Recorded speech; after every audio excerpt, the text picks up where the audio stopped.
Yeah. So dragonflies are super cool. Well, they are famous because we know there's a superhero called dragonfly. And there are many reasons why they could be super cool. Because they are one of the ancient insect orders which are still surviving.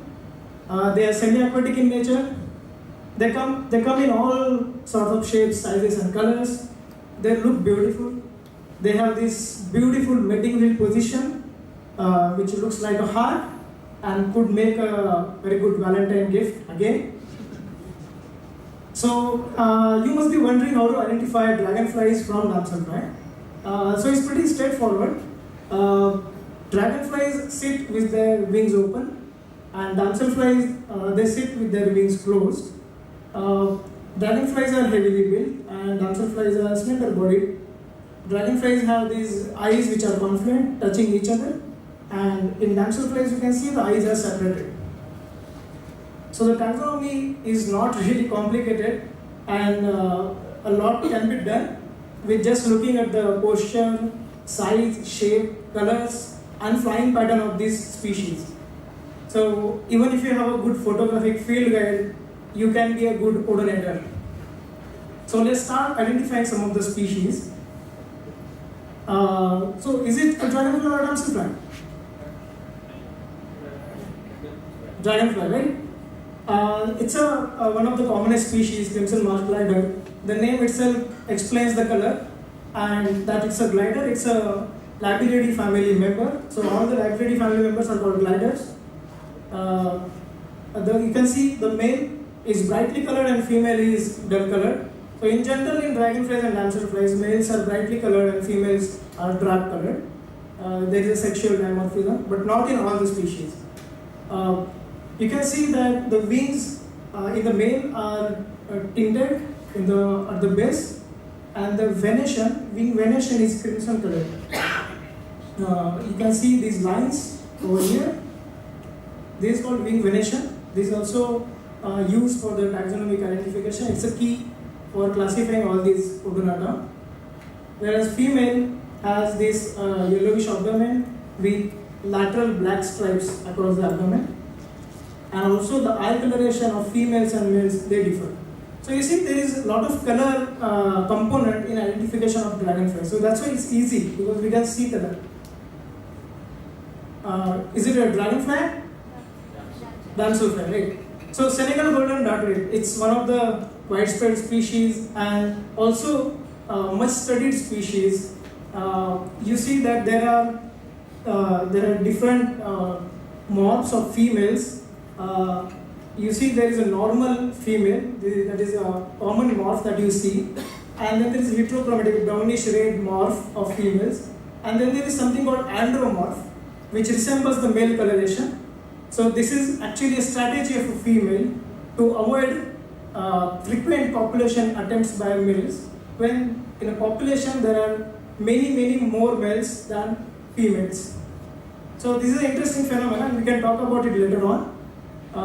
You can see in this pair, both of them resemble same, but this one is a male, and this one is a female.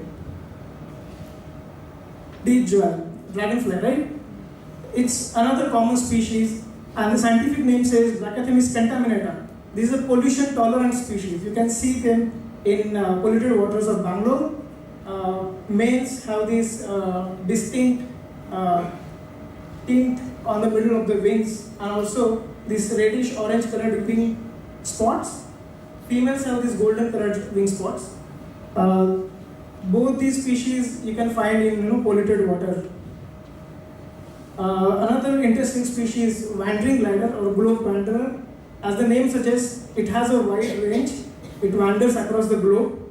Pantala, which is also a species which migrates from India to Africa, and this is incredible migration because it migrates over the sea. It is also the highest flying dragonfly, flies around 6,200 meters above the sea level in Himalayas. There is not much dimorphism in males and females in these species. Males and females, they look same, but the males are a bit brightly colored, but you may not be able to identify them just by looking at a picture. you may need to catch them, and it's very difficult because you see they're always in the air. They do everything in the air. This is a damselfly, right? So we have saffron flesh blue dart.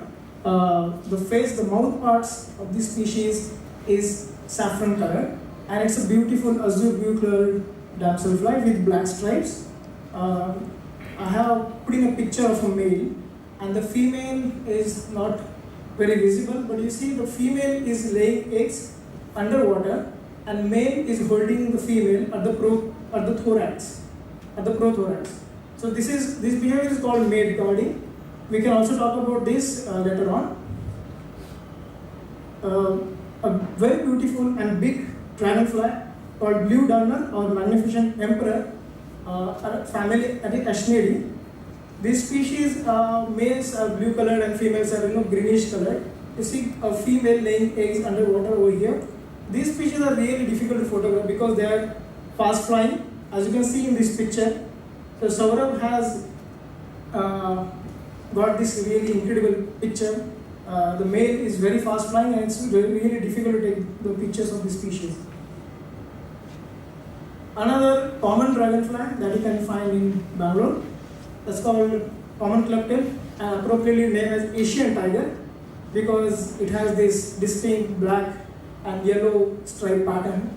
And interesting thing about this species or this family, Gomphidae, is that it has a club-shaped tail. So that's why it's called clubtail.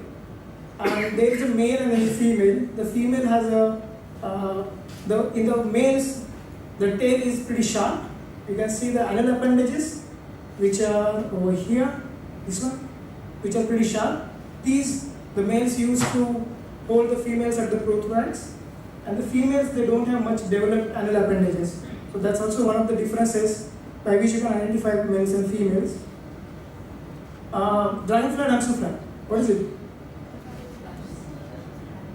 Dragon damselfly. It's a damselfly. It's a damselfly called spread wing because it sits with the wings spread, which is a characteristic of dragonflies, but it's pretty much a damselfly because you see the slender body and the eyes are separated. So this species is also a beautiful species, generally occurs in the scrublands and grasslands, and it has this color pattern which is brown in color. So it's a camouflage color for the habitat that it lives in. How will you identify this species? It's very simple. You just see the thoracic pattern of the species. So all the Lestidi members, they can be identified with the looking at the thoracic pattern. So here you see there is a hockey stick marking, emerald colored hockey stick marking on the thorax. So that's a characteristic of Lester celatus, the emerald spread wing, and the color is also beautiful emerald.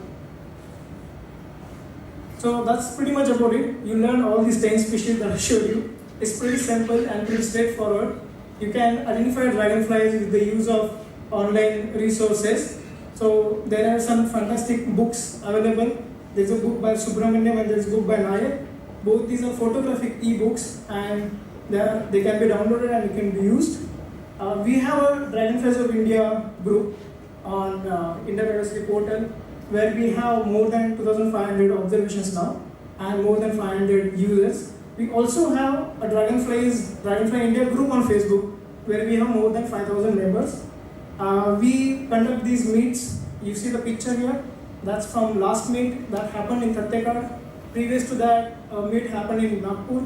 This year, the meet will happen in West Bengal. So if you are interested in joining us, you can also contact me maybe later on. We also maintain a website called Odorat of India, which is a moderated website. It's not open. As in it's open, it's available, but the data is not open like IBP has. So these are the activities also which are interconnected, and there are participants which are also on IBP, also on the Facebook group, and also on Odorat of India. So everything is pretty much connected. Yeah. Thank you.